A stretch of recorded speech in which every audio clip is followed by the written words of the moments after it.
함께 성경 봉독하도록 하겠습니다. 우리 오늘 함께 볼 말씀은 사무엘하 19장 24절에서 30절까지의 말씀입니다. 사무엘하 19장 24절부터 30절까지의 말씀입니다. 한 절씩 번갈아 가면서 읽으면 좋겠습니다. 제가 먼저 읽겠습니다. 그때 사울의 손자 므비보셋도 왕을 맞으러 내려왔다. 그는 왕이 떠나간 날부터 평안하게 다시 돌아오는 날까지 발도 씻지 않고 수염도 깎지 않고 옷도 빨아입지 않았다. 그가 예루살렘에서 와서 왕을 맞이하니 왕이 그에게 물었다. 므비보셋은 어찌하여 나와 함께 떠나지 않았느냐? 그가 대답하였다. 높으신 임금님, 저는 다리를 절기 때문에 나귀를 타고 임금님과 함께 떠나려고 제가 탈 나귀에 안장을 얹으라고 저의 종에게 일렀으나 종이 그만 저를 속였습니다. 그리고는 그가 임금님께 가서 이 종을 모함까지 하였습니다. 임금님은 하나님의 천사와 같은 분이시니 임금님께서 주께 여기시는 대로 처분하시기를 바랍니다. 제 아버지의 온 집안은 임금님에게 죽어도 마땅한 사람들 뿐인데 임금님께서는 이 종을 임금님의 상에서 먹는 사람들과 함께 먹도록 해주셨으니 이제 저에게 무슨 염치가 있다고 임금님께 무엇을 더 요구하겠습니까? 그러나 왕은 그에게 말하였다. 내가 어찌하여 그 이야기를 또 꺼냈냐? 나는 이렇게 결정하였다. 너는 시서와 밭을 나누어 가져라. 함께 읽겠습니다. 므비보셋이 왕에게 아뢰었다. 높으신 임금님께서 안전하게 왕궁으로 돌아오시게 되었는데 이제 그가 그 밭을 다 차지한들 어떻습니까? 아멘. 오늘은 누구의 편이십니까? 누구의 편이십니까? 라는 제목으로 함께 말씀을 나누려고 합니다. 여러분, 처음으로 이렇게 여러분 앞에 설교자로 서니까 감회가 참 남다릅니다. 그리 많지 않은 기회이기 때문에 오늘 여기에서 어떤 말씀을 어떻게 나누어야 하나 고민이 많았습니다. 그래서 고민 끝에 저는 제가 가장 좋아하는 형식으로 말씀을 나누어 보려고 합니다. 아시는 분들도 계시겠지만 저는 꽃고무 같은 시사교양 프로그램을 굉장히 좋아합니다. 물론 그 안에는 속상한 이야기, 슬픈 이야기, 또 분노하게 되는 이야기들이 많기 때문에 단순한 흥미로 그런 프로그램들을 볼 수는 없지만 그래도 그런 이야기들이 제가 세상을 더 바로 볼 수 있게 해주고 숨겨진 사람들과 사건들을 볼 수 있게 해주기 때문에 그런 프로그램들을 자주 보게 되는 것 같습니다. 그런 프로그램들을 보다 보면 미제 사건에 대한 이야기들이 참 많이 등장합니다. 사건이 벌어졌지만 해결되지 않은, 범인이 누구인지 밝혀지지 않아서 여전히 사람들에게 관심과 제보를 요청하는 그런 에피소드들이 많습니다. 그런 사건 속에서 우리는 추측을 하게 됩니다. 그러나 그런 추측 끝에도 결국 진실은 불확실한 채로 남게 되죠. 그런데 놀랍게도 성경에도 이러한 이야기가 있습니다.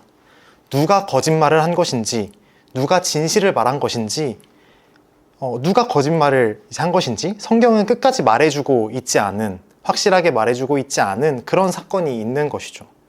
저는 오늘 그 사건을 한 가지 소개하고 여러분에게 나름의 추측과 제보와 참여를 요청하려고 합니다. 제가 소개해드릴 사건에 등장하는 인물은 3명입니다. 지금부터 천천히 한 명 한 명의 프로필을 살펴보도록 하겠습니다.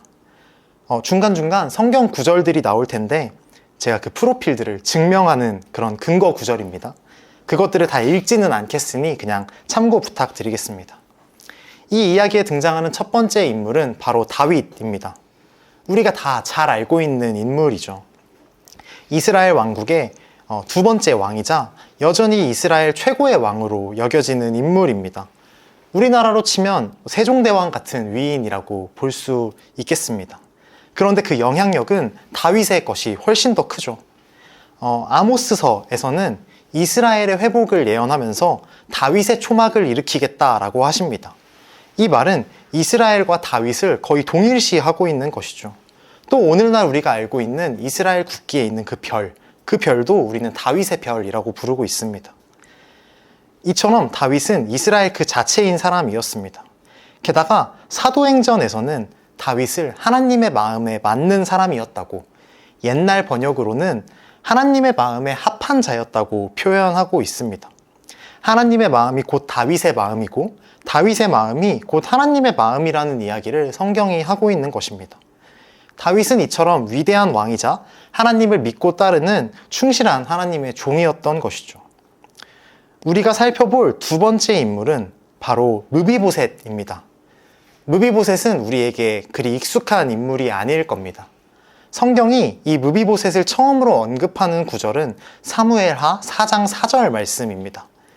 여기에서 제가 노란색으로 잘 안 보이지만 표시를 해 두었는데, 성경은 므비보셋이 사울의 손자이자 요나단의 아들이었다고 밝히고 있습니다. 다윗의 입장에서는 선대 왕의 자손이었던 것이죠. 우리가 고대 근동 사회, 그리고 또 우리 동아시아의 역사를 되짚어 볼 때 몰락한 왕조의 후손이 어떻게 되었는지 우리는 어렴풋이 알고 있습니다. 보통은 숙청을 당하죠. 죽임을 당하는 것입니다. 그런데 므비보셋은 기적적으로 살아남았습니다. 그런데 그가 살아남았다고 해서 그가 정말 안전하고 만족스러운 상황에 있었던 것은 아니었습니다. 성경은 그의 출신 성분을 밝히는 동시에 그가 다리를 저는 사람이었다라고 묘사하고 있습니다. 그의 유모가 그를 데리고 도망하다가 그를 떨어뜨려서 그가 다리를 절게 되었다고 밝히고 있죠. 심지어 성경은 나중이 되어서 한 번 더 그가 두 다리를 모두 저는 사람이었다라는 것을 강조하여 설명하고 있습니다. 그는 육체적인 아픔과 정치적인 부담까지 지고 살아갔던 사람인 것입니다. 성경은 특별히 이 므비보셋이 거주하고 있던 지역까지 소개하고 있습니다. 로드발. 므비보셋은 로드발에 살고 있었습니다. 그런데 로드발이라는 지역의 뜻은, 이름의 뜻은 목초지가 없는 땅이라는 뜻입니다.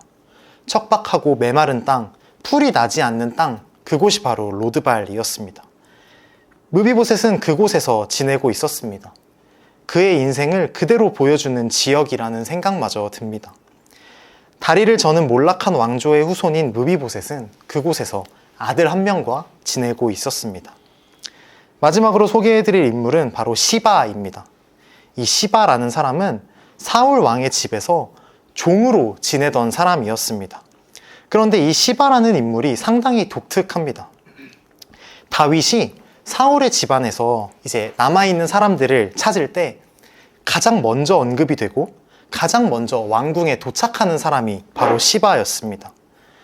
시바는 사람들에게 이름이 알려져 있고 다윗의 왕궁에서 멀지 않은 곳에 살고 있었던 것으로 우리는 추정할 수 있습니다. 그는 과연 무엇으로 유명했던 것일까요? 우리는 뒤에서 그 이유를 추측할 수 있습니다. 사무엘하 9장 10절의 말씀인데요. 여기에서 성경은 괄호까지 쳐가면서 시바에게 아들 15과 종 20명이 있었다라는 것을 조금은 뜬금없이 밝히고 있습니다. 당시 아들의 수와 종의 수는 곧 권력을 의미하는 것이었습니다. 므비보셋이 아들 한 명과 지내고 있었다는 사실과는 상당한 대비를 이루고 있죠. 우리는 여기에서 알 수 있습니다. 시바가 유명했던 이유는 그의 권력 때문이었구나 라는 것을 말입니다. 시바는 겉으로는 종이지만 사실상 사울의 집안 그 누구보다 유명하고 힘있는 사람이었다는 것입니다. 이 세 사람, 다윗과 므비보셋과 시바는 어느 날 한 자리에 모이게 됩니다. 다윗이 사울의 집안 사람들 중에 남은 사람들을 찾기 시작한 것입니다. 앞서 잠깐 언급했듯이 사울 집안의 종이었던 시바가 가장 먼저 다윗 앞으로 불려옵니다. 다윗은 시바에게 묻습니다. 사울의 집안 사람 중에 남은 자가 있느냐라고 말입니다. 시바는 대답합니다. 로드발에 므비보셋이라는 다리를 저는 자가 한 명 있습니다. 다윗은 므비보셋도 궁으로 데려오죠. 그렇게 세 명이 한 자리에 모이게 된 것입니다. 다윗은 므비보셋에게 자비와 사랑을 베풀어 줍니다. 자신의 친구였던 요나단을 생각해서, 므비보셋의 아버지였던 요나단을 생각해서 그를 왕궁에서 머물 수 있고 자신과 함께 밥을 먹을 수 있도록 합니다. 그리고 옆에 있던 시바에게 너는 앞으로 므비보셋의 종이 되라 라고 명령을 하죠. 성경은 이때 시바의 집에 있는 사람들 모두가 므비보셋의 종이 되었다라고 밝히고 있습니다. 종이면서 더 권력자이고 더 가진 자가 약자를 섬기는 일은 쉬운 일이 아니었겠죠. 이 지점이 훗날 큰 사건으로 이어집니다. 본격적인 사건은 사무엘하 16장에서 발생합니다. 다윗의 아들 압살롬이 반란을 일으킨 것입니다. 다윗은 황급히 예루살렘을 떠나서 도망합니다. 열심히 도망치다가 잠시 숨을 고르고 있는데 그때 저 멀리서 어떤 한 사람의 실루엣이 보입니다. 점점 가까이 다가오는 그 실루엣의 정체는 바로 시바였습니다. 시바는 나귀 2마리에 빵 200개, 건포도 100뭉치, 여름과일 100개, 포도주 한 부대를 싣고 다윗을 찾아옵니다. 전쟁과 과일, 전쟁과 포도주, 이건 정말 안 어울리는 단어 조합이죠. 다윗도 이 상황을 의아하게 생각합니다. 그래서 묻죠. 내가 왜 이것을 내게 가지고 왔느냐? 시바가 대답합니다. 나귀는 타고 빵과 과일은 먹고 포도주는 마시라고 가져왔습니다. 이게 무슨 대답입니까? 물론 엄밀히 따지자면 틀린 말은 아니지만 다윗이 물은 것은 이게 아니죠. 시바가 대답을 회피하고 있는 것입니다. 하고 싶은 말이 있어서 말을 돌리고 있는 것이죠. 그런 시바에게 다윗이 다시 한번 묻습니다. 내 주인인 므비보셋은 지금 어디 있느냐? 시바가 대답합니다. 그는 지금 예루살렘에 머물러 있습니다. 그리고 이제 이스라엘 사람들이 자신에게 왕권을 넘겨줄 거라고 기대하고 있습니다. 시바가 첩보를 가져온 것입니다. 므비보셋이 이 쿠데타 상황을 기회로 삼아서 자신이 왕이 되려 한다는 첩보를 가지고 온 것이죠. 과연 이 말이 사실일까요? 우리는 아직 확신할 수 없습니다. 그런데 다윗은 그 자리에서 즉시 시바에게 말합니다. 므비보셋의 모든 재산이 내 것이다. 시간이 흘러 우리가 모두 알다시피 압살롬의 반란은 실패로 돌아갑니다. 다윗은 왕으로 돌아오죠. 그런데 이번에는 예루살렘으로 복귀한 다윗에게 저 멀리 한 사람의 실루엣이 보이기 시작합니다. 마치 도망하다가 시바를 만난 것과 비슷한 장면이죠. 그 실루엣이 점점 가까워집니다. 그런데 이번에는 그 실루엣이 다리를 절고 있습니다. 므비보셋이었죠. 그런데 몰골이 이상합니다. 발도 씻지 않고 수염도 깎지 않고 옷도 갈아입지 않은 채 만신창이가 된 모습입니다. 그런 므비보셋에게 다윗이 다가가 묻습니다. 너는 왜 나와 함께 가지 않았느냐? 므비보셋은 이렇게 대답합니다. 내 종 시바가 나를 속이고 떠났습니다. 저는 다리를 절기 때문에 나귀를 타고 갔어야 했습니다. 그래서 나귀에 안장을 올리라고 했죠. 그때 시바가 나귀를 빼앗고 저를 버렸습니다. 그래서 저는 이 자리에서 아무것도 하지 않고 씻지도 않고 왕을 기다렸습니다. 다윗은 곤란해집니다. 다윗뿐만이 아니죠. 이 이야기를 듣는 우리도 마찬가지입니다. 도대체 누구의 말이 진실일까요? 확실히 알 수 없죠. 그래서 다윗은 애매한 판결을 내립니다. 너와 시바가 밭을 나누어 가져라. 그리고 마지막으로 므비보셋이 저는 밭이 필요 없습니다. 다 시바에게 주십시오. 저는 왕께서 돌아오신 것으로 충분합니다. 이 말을 끝으로 오늘의 사건 개요가 끝이 납니다. 이 이야기를 다 듣고 난 여러분은 어떤 생각이 드십니까? 성경은 이렇게 끝까지 이 미제 사건을 풀어주지 않습니다. 정말 누가 거짓말을 한 것인지 시바인지 므비보셋인지 우리에게 확답을 주지 않습니다. 여러분은 누구의 손을 들어주시겠습니까? 시바가 끌고 온 그 아무도 타고 있지 않은 나귀에게 안장이 얹혀져 있었고 시바에게는 므비보셋을 미워할 만한 원한 관계가 있었고 므비보셋의 마지막 대답이 마치 솔로몬의 재판을 떠올리게 한다는 점으로 이렇게 미루어 보았을 때 므비보셋의 말이 사실이라고 느껴지시는 분들도 있을 겁니다. 또 한편으로는 이 사건 뒤에 바로 므비보셋이 속한 베냐민 지파가 실제로 반란을 일으킵니다. 그리고 시바는 종이라고는 하지만 전쟁 중에도 저 정도의 식량을 움직일 수 있을 정도로 여전히 힘이 있었고 아쉬운 점이 없는 사람이었죠. 또 정말 권력을 따라서 움직이는 것이었다면 당시 상황을 볼 때 다윗이 아닌 반란을 일으켰던 압살롬에게 붙는 것이 더 합리적이었다라는 점을 감안하면 시바의 말도 일리가 있는 것처럼 느껴집니다. 왜 이 사건은 이렇게 우리에게 궁금증을 남기는 미제로 남게 되었을까요? 저는 다윗 때문이라고 생각합니다. 쉽게 말해서 다윗이 그때 사실을 밝히지 않았기 때문이죠. 증인과 증거가 있을 때 수사를 했어야 합니다. 대체 왜 이스라엘의 위대한 왕인 다윗이 이렇게 허술한 행동을 하게 되었을까요? 이상한 판결을 하게 되었을까요? 사무엘상의 말씀 중에는 이스라엘의 왕이 세워진 배경이 등장합니다. 그 배경을 보면 사람들이 각종 소송에서 올바른 판결을 내려줄 사람을 원했기 때문에 왕이 세워진 것입니다. 즉, 이스라엘의 위대한 왕이라면 뛰어난 판결 능력을 가지고 있어야 한다는 것이 당연한 결과입니다. 솔로몬이 그랬죠. 그런데 이스라엘 최고의 왕이었던 다윗은 왜 그렇게 하지 못했을까요? 저는 오늘 이야기에서 이것이 가장 큰 미스테리라고 생각합니다. 다윗이 이런 판결을 내린 것에 대해서 여러 해석이 있습니다. 그 중에서도 몇몇 의견들은 이런 것이 있죠. 다윗이 판결을 대충 내렸다.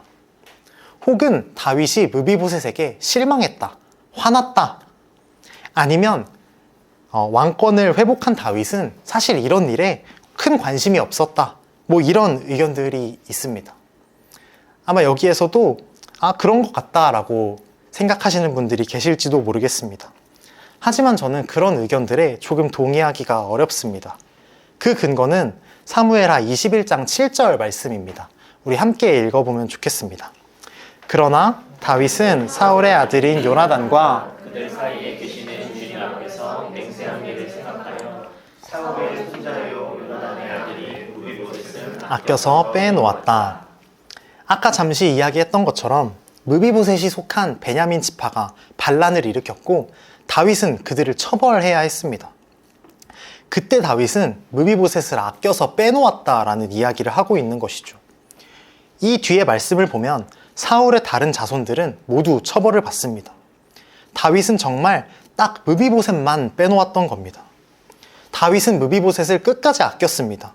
그런 다윗이 판결을 대충 했다거나 므비보셋에 대해 좋지 않은 마음을 품었다는 것은 그리 납득되는 이유가 아닐 것입니다. 저는 이제 므비보셋을 아끼는 마음과 저 애매한 판결을 연결지어 설명해 보려고 합니다. 누군가는 므비보셋을 아끼기 때문에 저런 판결을 내리는 게 설득력이 정말 있는 것인가? 저 애매한 판결과 므비보셋을 아끼는 감정이 공존할 수 있느냐? 이런 생각을 할 수 있겠죠. 저는 충분히 가능하다고, 또 오히려 다윗이 므비보셋을 아끼는 마음이 있었기에 저런 애매한 판결을 내렸다고 생각합니다. 제가 얼마 전에 접촉사고가 났습니다. 몇 달 전인데요. 물론 저는 제가 무과실이라고 생각을 했고, 다행히도 저희 보험사와 상대 보험사 모두 그렇게 이야기를 했습니다. 그런데 상대가 불복했기 때문에 소송까지 갔던 경우가 있었습니다. 다행히 지금 잘 끝났습니다만, 그렇게 해서 소송까지 가는 거 너무 곤란하고 신경 쓰이는 일이었습니다. 제가 당당하다고 해서 마음이 편한 것은 결코 아니었죠. 그러나 다행인 것은 전 그러한 소송을 치르면서도 돈을 벌 수 있었고, 밥을 먹을 수 있었고, 씻을 수 있었고, 모든 것을 할 수 있는 환경에 있었다는 것입니다. 그러나 므비보셋도 과연 그랬을까요? 우리 므비보셋이 처한 환경을 한번 상상해 봅시다. 성경을 보다 보면 므비보셋의 앞에 꼭 붙는 수식어가 하나 있습니다. 바로 사울의 손자 요나단의 아들이라는 표현입니다. 므비보셋은 여전히 주변의 사람들이 볼 때 이미 져버린 왕이었던 사울의 손자였습니다. 그렇기 때문에 그를 음해하고 처단하려는 세력들이 여전히 존재했을 것입니다. 아니, 어쩌면 다윗조차도 므비보셋을 볼 때 문득 저 사울의 손자라는 생각이 들었을지도 모르겠습니다. 게다가 사실을 다투어야 하는 상대가 유명세가 있고 힘이 있고 권력이 있는 시바였죠. 그 앞에서 므비보셋은 육체적, 경제적, 정치적으로 압도적인 약자였습니다. 그런 므비보셋이 재판을 치러야 하는 상황이 된 것입니다. 심지어 지금 므비보셋은 씻지도 않고 제대로 먹지도 않은 그런 초라하고 비참한 상태입니다. 이제 재판을 하려면 그렇게 만신창이로 있어야 하는 시간이 더 길어지는 것이죠. 몸과 마음이 지치고 피곤한 상태에서 불리한 재판을 맞이하게 된 그 무비보셋이 다윗 앞에 서 있는 겁니다. 꼬질꼬질하고 냄새나고 금방이라도 쓰러질 것 같은 무비보셋이 다윗 앞에 서 있는 겁니다. 다윗도 궁금하고 답답했을 겁니다. 누군가는 자신을 속이고 있는 것이니 화가 났을지도 모르겠습니다. 이런 상황에서 여러분이 다윗이라면 눈앞에 서 있는 무비보셋에게 어떤 말을 건네시겠습니까? 다윗은 자신의 궁금함을 참고 화를 참고 사실을 캐묻고 싶은 그 마음을 참고 우리가 보기에 애매한 판결을 내림을 통해서 무비보셋을 쉬게 해줍니다. 그들의 잘잘못을 정확히 구분해서 처벌하는 것보다 눈앞에 있는 약자인 무비보셋을 아끼고 돌보는 것에 목적을 더 두었습니다. 시시비비를 명확히 가리는 것 때로는 중요하죠. 그러나 다윗은 자신의 눈앞에 있는 그 무비보셋을 편하게 해주는 일이 가장 중요했습니다. 억울하면 법적으로 한번 따져보자고, 목격자를 지금 당장 찾아보자고 하는 것이 아니라 일단 씻고 함께 밥을 먹자고 그런 이야기를 건네고 있는 것입니다.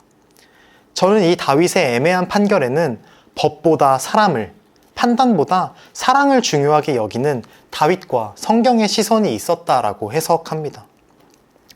우리의 시선에서는 빨리 범인을 찾고 누가 더 잘못한 것인지를 찾아내서 처벌을 해야 할 것만 같은데 성경과 다윗의 시선은 그게 아니었던 것이죠.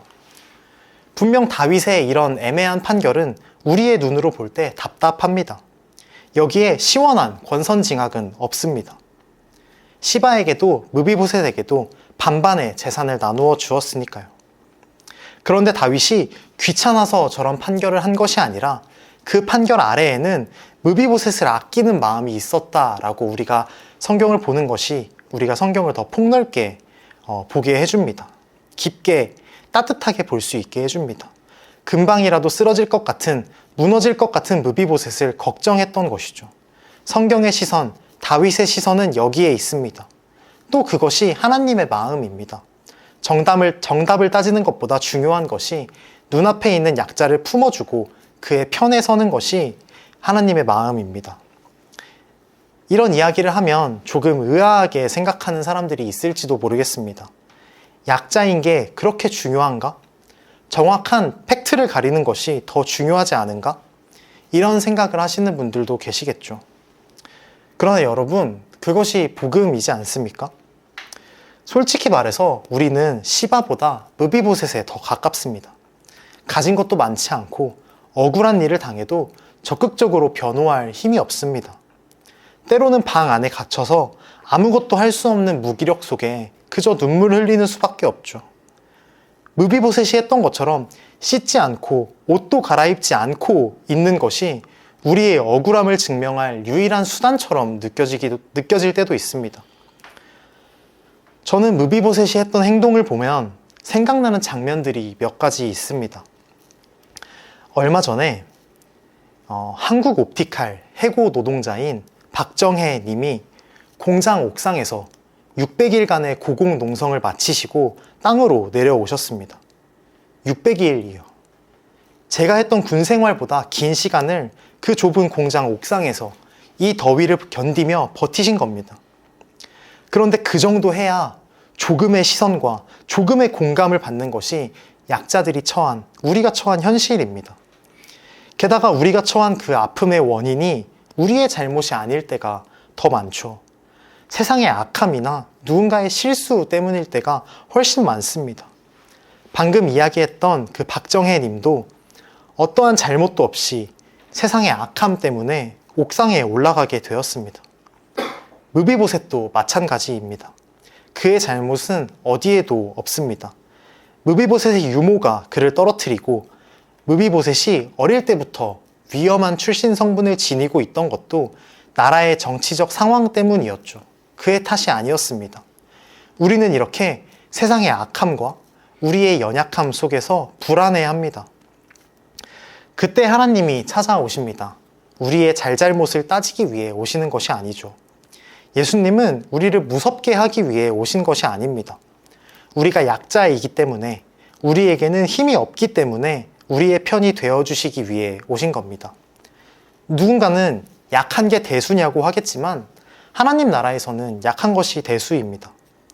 고린도전서 1장의 말씀인데요. 제가 읽어보겠습니다. 그런데 하나님께서는 지혜 있는 자들을 부끄럽게 하시려고 세상의 어리석은 것들을 택하셨으며 강한 것들을 부끄럽게 하시려고 세상의 약한 것들을 택하셨습니다.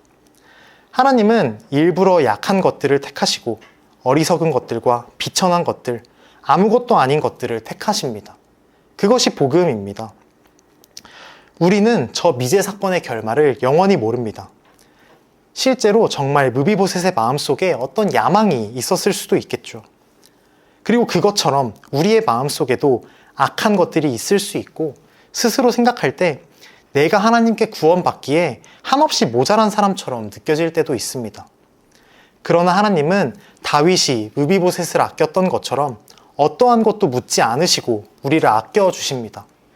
우리가 하나님께 구원을 받은 것은 우리가 잘나서도 아니고 어떠한 흠결도 없기 때문이 아닙니다. 우리와 무비보셋은 그런 사랑의 수혜자인 것이죠. 그런데 여러분, 우리의 현실은 어떻습니까? 우리는 기독교인들은 그런 사랑을 받은 사람들임에도 불구하고 우리가 어떤 약자의 앞에 설 때 그들의 잘잘못부터 따지려고 하지 않습니까? 이태원 참사로 많은 사람들이 희생되었을 때 교회는 그들의 죽음을 애도하기보다 거기를 왜 갔느냐를 먼저 물었습니다. 또 공장에서, 직장에서, 얼마 전에는 철도 위에서 목숨을 잃은 노동자분들을 볼 때 조심했어야지, 얼마나 안전수칙을 안 지켰으면 저런 일을 당해 라며 피해자들에게 손가락질하는 사람들이 있기도 했죠. 또 며칠 전 전장현이 지하철 시위를 하며 목소리를 낼 때 그들의 삶의 무게에 공감하기보다 그들이 어기고 있는 법률들을 찾아내면서 그들을 비난하기도 했습니다. 우리는 무결한 약자에게만 공감하려고 합니다.